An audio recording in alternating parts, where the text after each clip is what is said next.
Hello and welcome to Megan's Social Media Marketing Show. I am so excited to be with you today with a good friend of mine, Chelsey, who lives not only in my same town, but like we're across the neighborhood from one another. So thank you so much for being here, Chelsey. Yes, I'm so excited. And yes, we literally live like probably 3 minutes away in a car. Yes. Yes. So I wanted Chelsey to come on and tell you about how she grew her Instagram following to over now 2,000 followers. Last month, we talked to Joy, who grew her Instagram count to 1,000. We're talking to Chelsey about doubling that and building to 2,000. And spoiler alert, next month, we'll talk to somebody who has 3,000. So you see where I'm going with this. We want to learn the tricks all along the way. So tell us first a little bit about you, Chelsey, and your ministry. I want to hear about this. Perfect. Okay. So I host the Living with Less podcast, which has then turned into an online ministry, which has been super cool. But I started the podcast back in 2019. It's the Living with Less podcast. It is a ministry-based podcast. So it started from John 3:30. And so we're going on year 3 of the podcast. And I would say from that, though, has developed other facets of it, which is why now it's turned into an online ministry. I'm also a writer. I have my first book coming out October of 2021. I'm so excited. But I also am a devotional writer for Lifeway Women's Journey magazine, the YouVersion Bible app, crosswalk.com, and ibelieve.com, where I get to write devotions for them. So obviously you can tell I love writing devotionals. That is my sweet spot. And honestly, I just feel like they all weave together, which I know we'll talk about that in a bit when we talk about consistency and showing up and all of that. But I'm also a wife and a stay-at-home mom. And I love that I get to do all of this with Cam at my feet. So it's pretty cool. Absolutely. So what came first? Did you start the podcast and then start your Instagram account to support it? Yes. So they started at the very same time. So yeah, January of 2019 was when I hit record for the podcast, and I did my first Instagram post. I don't know, I think 2 days after it went live. So they started at the same time, which I think was a really cool thing, watching that grow. Because I don't even know if I've told you this, but I had wanted to start some type of blog like back in the summer when I was just staying home with Cam, and I was like, I wanted somewhere to write things. So I thought, okay, I'm going to start this Instagram page about being a mom. And we'll talk about that. But I wasn't really passionate. Not that I'm not passionate about being a mom, but it felt like it was very artificial. It wasn't authentic. It wasn't something that was truly stirring in my heart. And so once the podcast started, starting something that was truly rooted in what I was so passionate about was really cool, getting to see those two things take off together. How, starting out with Instagram, how did you, I think a lot of people are intimidated about that. Oh, when we just get going, what did you share about at first? What did it look like? It's so funny. If you go back, which I highly recommend doing, going back and looking at people's posts. What did they start with? What do they look like now? Because at first it just started with takeaways. I did like for the first handful of weeks on my Instagram page, it was like top takeaways from an episode. Or if you're a blogger or a business person, maybe it's like the top takeaways from whatever you put out that week. And so that's what it started with. And again, I did not have a big following or anything like that, but it was just top takeaways to put out what I felt was the most important thing coming from what I was putting out there. But then from there, I realized I wish I could remember the app. It's one of the Adobe like free things you can use to make graphics or whatever that was. I saw people make graphics, and sometimes they have pictures on it. And so I thought, I want to learn how to do that. And so that was when I went from takeaways to actually using quotes, and then using pictures that were maybe more appealing when people would be scrolling around. So that's how it started.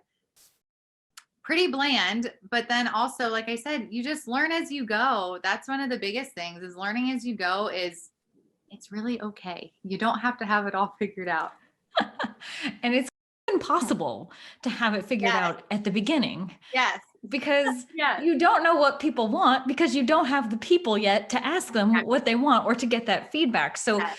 it really is, it's interesting how a community grows with you. Yes. So I feel like some people feel really intimidated by that, but really at the beginning, do what you like best. Yep. Do what you are passionate about. I love that you started out with that. Do what you're passionate about. And the people that are passionate about the same things will find you. Now, that is a good question, actually.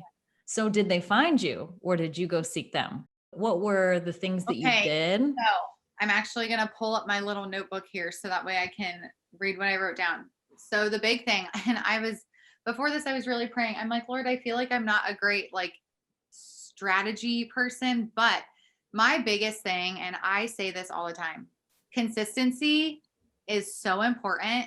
And looking at a number, so a following number, it's not a number, it's a person. There is a person behind every single one of those numbers. And I realized, okay, if this is something that I'm really passionate about, it's my ministry. So I feel like the Lord has called me to this. I'm going to consistently show up because I want to honor who is here.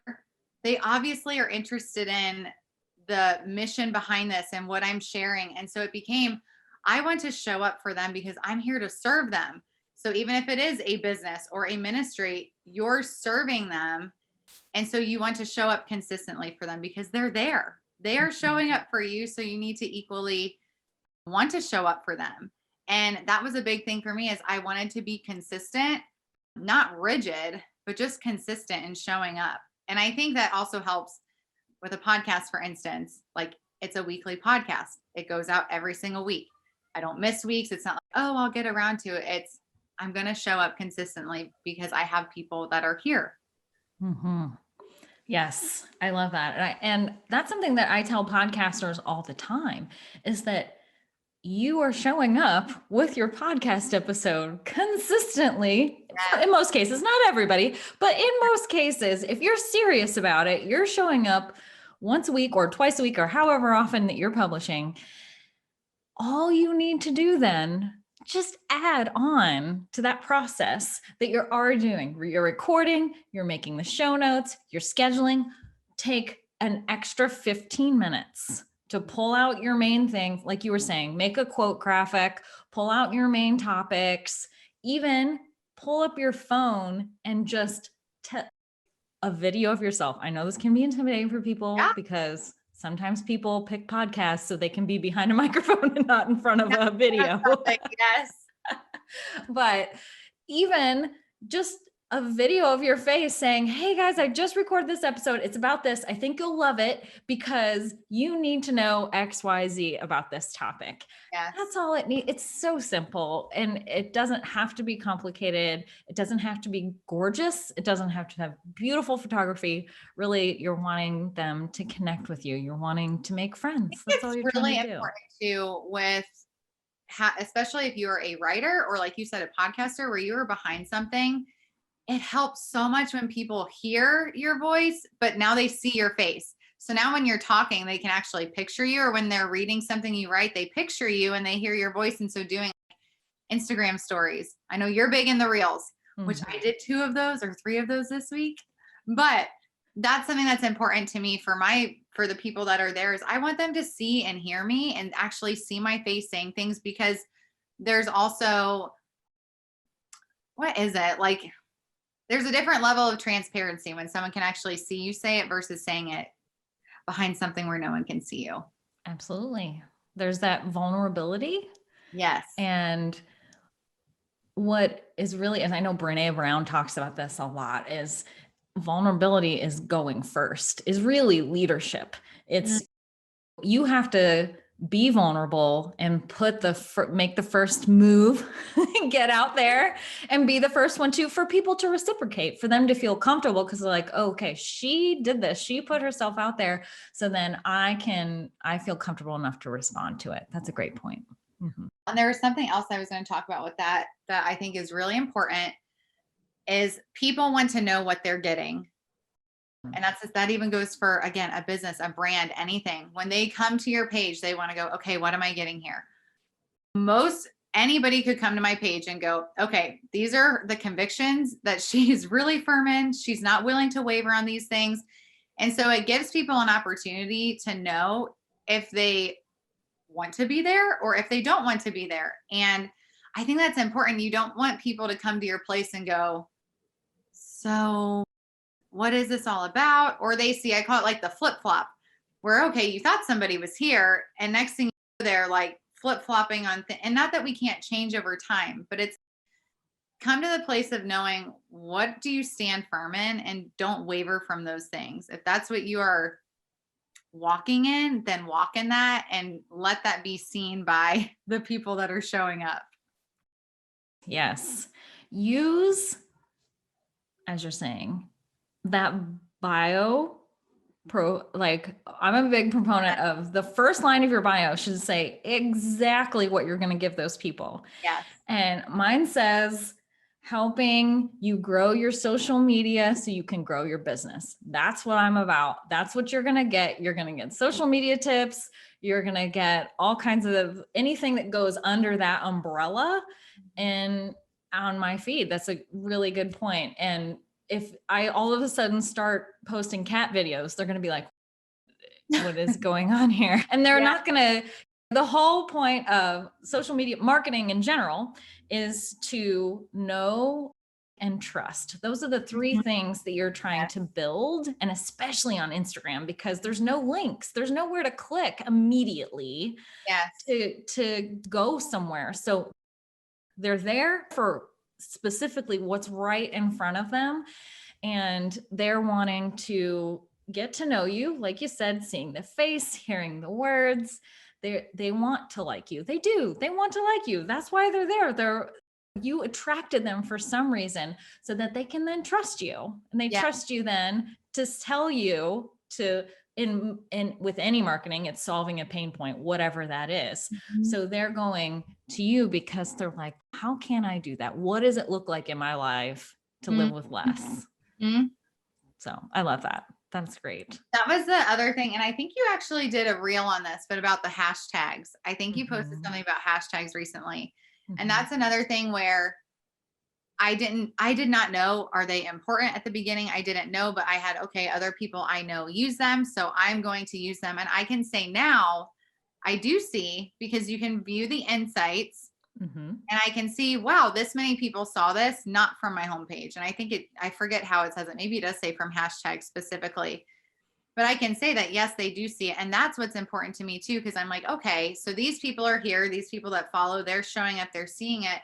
But then there are unreached people that are able to see what you're offering. Or again, I just posted it last night about training up your children.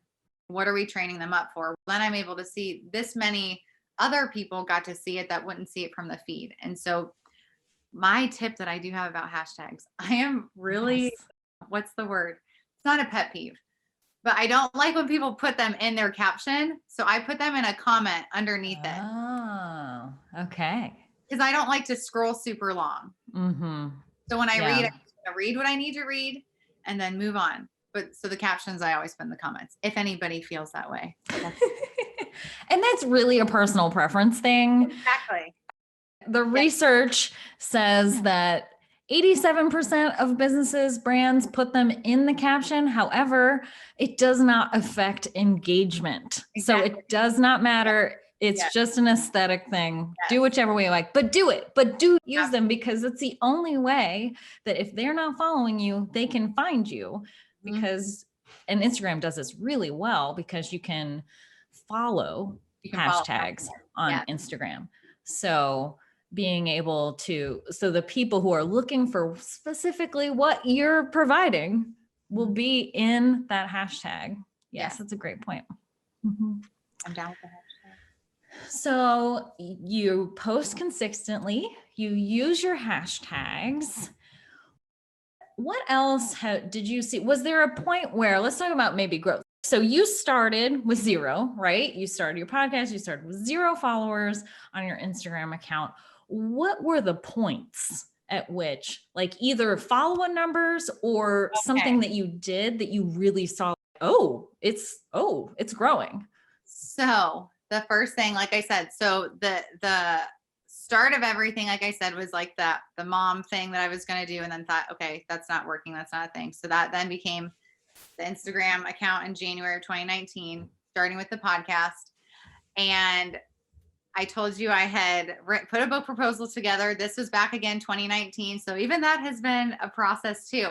But they asked for your follower count. And so that was in July of 2019. I had 423 followers. And let me tell you, I was so proud of that number. I sat there in that meeting and was like, I know it's small, but I love these 423 people. And so I'm proud of them. So I remember that number. And then I don't remember when I hit like the 1,000 area, when that was. I feel like that was nearing the end of 2019, maybe very beginning of 2020. But what I started doing consistently was my own blog posts. So I had been featuring people for a while. I think I did like 6 months of featuring a different blogger every single week. I thought, well, that's a way to help my blog grow, but also I'm really passionate about other women sharing the word of God. And so it was allowing them to come into that space. So sharing that, but then I noticed, okay, people are also here because I'm sharing what the Lord's doing in my life. So I started sharing every single Friday for almost a year. And I saw traction picking up then when every single Friday morning, there was always a new blog post going out. Like I said, going back to the consistency, there was a blog post going out every Friday. People do say blogs are a dying breed. I don't agree with that. Maybe it's true. I enjoy blogs. I enjoy reading them. And so that was something I also saw, because it now gave podcasters something to come read. It gave Instagram people something to read and maybe download a free resource. And so that's when I also saw not only traction like picking up in that way, but people staying. So I think that's another thing, is how do people stay? Do you have these numbers and then they drop off after a period of time? And so I saw people staying around the time when I was consistently putting out things. Like I said, it was about a year that I was doing every single Friday. That's so smart. And I love that you invited others. Yes. And when you invite others in, I know some people are hesitant to do that because they feel like, they're not sure what it'll do to their brand, or it'll dilute what I'm doing, or they'll get more followers than I will if I'm that kind of thing. But really what it does is it exposes the people who are following you that know and love that what you're doing. You're partnering with someone else who's is running parallel to you, is in a similar audience, who's worked really hard to shepherd their people really well. So it just naturally fits that there'll be some crossover there. And so what it does is help both of you. Yeah. And I've always thought with that too, is I'm like, other people have different experiences than I do. So why would I not want to have another woman come on here that is more seasoned in a certain thing, or had something else happen to her that I can't speak to? That gives more people to come and go, oh, that's great. And now they can go find them. Like you said, it's having people that have a different experience that then, okay, so this person that gets fed here can also go here. Something there. Yes, for the greater good of serving your audience. Yes. Versus your own personal good. Yes. Absolutely. Absolutely. So you have the podcast and you have the blog. Are you doing both weekly still? No, it's funny. I actually, the last 2 weeks though, I have done things on my blog again. I miss doing that. I got to the point where I was writing so much. So I started writing for these other places where I was like, okay, I'm also very big and do things intentionally. Do not just show up and put anything out there. Do it with intention behind it. So when I got to the season of, okay, I'm writing all of this for other places and working on my manuscript, I stopped doing the weekly blog. But now I just turned in the manuscript. I'm not writing as much. So now it's okay. Now I'm going to go back to doing that because I loved that. So now I'm back to the Friday blogs and I'm excited. That's good. Yeah. And I love that you knew that about yourself and you didn't force something that you didn't kill yourself to force something that wasn't going to be, No, but it's true. know? I think that's Yeah. what's hard too, is when people, you want to show up in every single place, that it gets to the point where, and I'd actually love to hear what you think about this, because it might be different because of the being in a ministry realm might be a little different than a business, for instance. But for me, I will not post just to post. I will not do that. If I feel led to share something, I'm going to share something. But also you don't always have to have a long drawn out thing to say. Sometimes you can just share something without a really long caption. Like, it's okay to just share something with a sentence or two. Now, it might be different though for a branding type thing or a business. But for me specifically in a ministry, I'm not going to just show up every single day and post something with zero intention behind it. Because I feel like people start to maybe gauge that a little bit, where it's like, these just feel a little airy or something. So that is a big thing for me, is to just show up with intention and not do so many things at one time to where people are like, none of this is great. It's all fine. Because I'm like, no, I want this to be like, it really matters. I think that I love your heart in that everything, how I'm translating it in my marketer brain, is that everything has value. You want to make sure that everything you serve to them has value for them. They find something in it. Now, that does not mean, like you mentioned, that everything has to be this huge long treatise that you're making an enormous point into all of that. It could just be like behind the scenes. People want to know what your life is like. They want to get to connect with you. And that means putting that out there. Sometimes it's just like, hey guys, this is where I am right now. And that is totally fine. I always say though, just always share through the lens of whatever your mission statement is. So if mine is, like I shared, is helping people grow their social media following so that they can grow their business, it's okay if I share, listen guys, I have a huge deadline right now, so I'm busting this out. What are you guys working on? Yes. It was like, oh, then it gives them a chance to share. And I'm still having conversations. We're still doing what we do here. It's not, again, a cat video. It's not like out of left field. That's a really good point. I love doing the polls, or not polls, the question box. I do polls, just to see what are you guys interested in? Like I did one on, it was like I don't know, I maybe shared 10 books of the Bible and just said, have you guys read these? Because I thought that could be a fun thing where we read a book of the Bible together and answer questions at the end of it or something. But the other thing, I loved doing this on one of the question boxes. I shared, what do you know you are going to find here? Because I wanted to know, do they find here what I think they should find here? And first of all, it's really cool to read what other people say that they show up and find there, but it's also reinforcing that, okay, I'm still keeping my feet to the path and my hands to the cross, and I'm not getting wayward.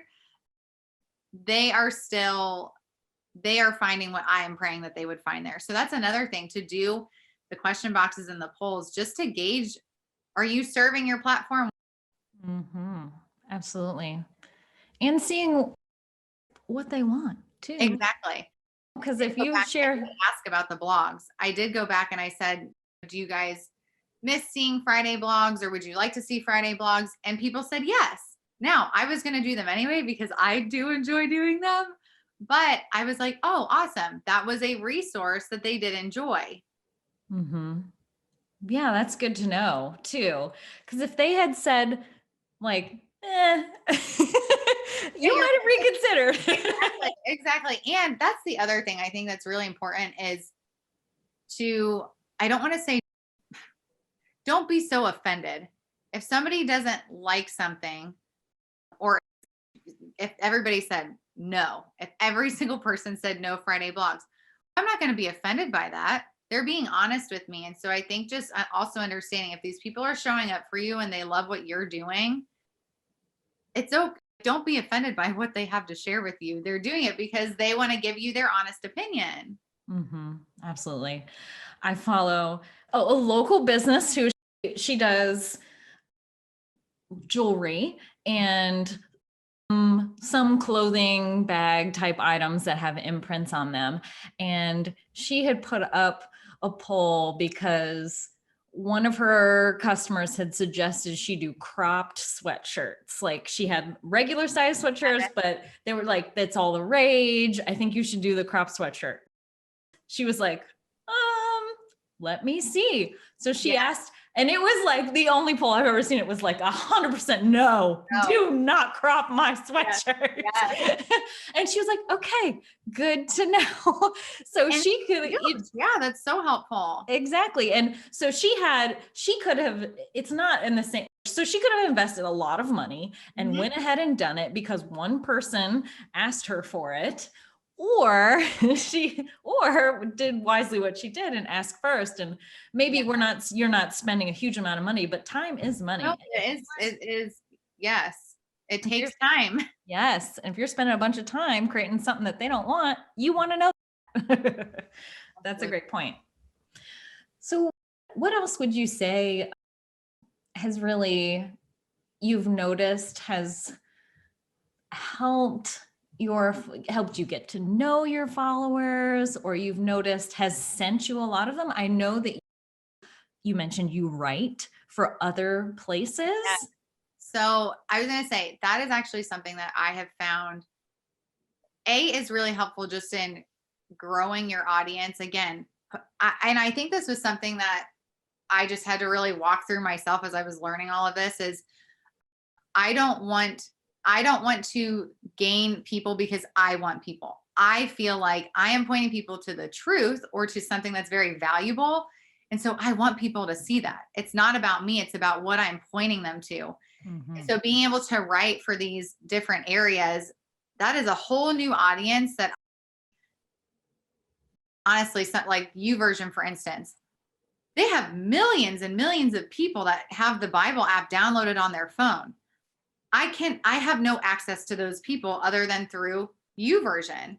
And so that's something in particular where that was a place where I go, wow, okay, YouVersion is a space where you have people that are young teens to really old people on there that can find a Bible plan that are on Instagram. And so that was a really cool way to see, okay, now these people can find the ministry through here. And again, it's not about me. I think that's something that, like you were saying, people can also just feel odd about, where you're like, well, I don't want things to feel like it's about me. It's not. If you truly genuinely care about the heart of who you're serving, it's not about you. It's about what value you're giving them. And so no longer was it this concern of, I don't want it to be like I'm trying to get people. No, I'm like, of course I want people to see the truth about the Lord. So why wouldn't I? So that was a big one, is getting on platforms that serve a big number of people that I just don't have access to. Another one, like I've said, is collaborating. I love getting to just, I don't know, not swap places, but writing for other people's blogs or writing for other people's devotions. There's a devotional coming out. One of my friends wrote a book. It's a memoir of, I think, 25 women's stories, and they're like short devotion style. But she asked me to be a part of it. And I thought, how cool is that? Because I wouldn't be able to serve her people. So getting to come alongside that, and then also inviting people to do the same on my side, it's just really cool. And that's how more people hear about you. Absolutely. Great. Oh my gosh, this is so good. So I have two last questions for you. Yeah. One is, if you could give one piece of advice or encouragement to somebody just starting out, what would you tell them? Okay. I'm going really Bible on you here, but okay. Thanks for the warning. Show up with your fish and your loaves. Okay. I always say this, show up with what you have to offer. So that story is when Jesus fed the 5,000 with the few fish and the few loaves. And that for me is, I'm going to show up with the best that I have to offer. I cannot look around at everybody else and strive to be like everybody else. I know what I can show up with, and that is what I'm going to bring to the table. I'm going to be obedient in that way. And I think when you're first starting out, if you're looking around at everybody else, you get caught up in what they're doing. But if you just show up with, this is what I have to offer, I'm going to do the best that I can with what I have to offer, then you can be confident in that and know, okay, I do not have to worry. I am bringing what I can. Oh, I love that. That is such a word of encouragement. Thank you. I've never thought about that story in that light. I love that. Okay. And my last question is, where, Chelsey, can we support you? Where can we find you? Tell us about all the things. So the podcast is the Living with Less podcast. That is actually my Instagram handle too, at Living with Less podcast. And the episodes go live on Wednesdays every single week. I do, like I said, I do have the blog, which is starting back. It's been the last 2 weeks of new blog posts on Fridays. And then again, I write for, I believe, crosswalk.com. They have, I believe specifically, has great resources for women. The Crosswalk is the Your Daily Prayer, which is a great one to sign up for. And then YouVersion, I love getting to write there. I have a couple Bible app plans there. And then I cannot talk about the name of the book, but if you are on Instagram or following at my website, you will get to hear more about my book coming out in October of 2021. Oh, that's so exciting. I said, if we actually had in-person bookstores, I would be the first one in line. Exactly. I'll be in the virtual checkout. Yes. The best I can do. Okay. Thank you so much for doing this, Chelsey. I loved hearing about your heart behind growing this platform. And it's no wonder to me, knowing that people are coming to you and will continue to flock to your account. Thank you so much. Thank you. Thanks for having me.